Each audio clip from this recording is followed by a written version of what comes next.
सर्वांना नमस्कार. मी विकास मीना, जिल्हाधिकारी यवतमाळ.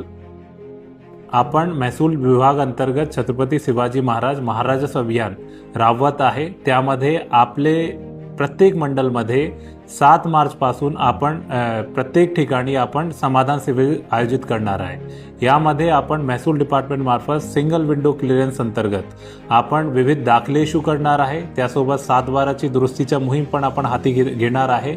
यासोबत विविध योजनांचे आपण मंजुरी आदेशपत्र पण यामध्ये इश्यू करणार आहे. या पूर्ण कार्यक्रम आणि शिबिरमध्ये आपल्याला जिल्हा परिषद, बँकिंगचे सगळे डिपार्टमेंट आणि यासोबत आपले कृषी डिपार्टमेंट आहे, समाज कल्याण डिपार्टमेंट आहे, त्यांची पण विविध योजनांची माहिती आणि त्याचा लाभ आपल्याला हा शिबिर मार्फत भेटणार आहे. माझ्या सगळ्यांना आव्हान राहणार आहे, आपण हा शिबिरामध्ये नक्कीच भेट द्यावा. आता शासन आपले दारी येत आहे, तो तुम्ही जास्तीत जास्त लाभ या शिबिरांचा घ्यावा अशी मी सर्वांना आव्हान आणि विनंती करतो.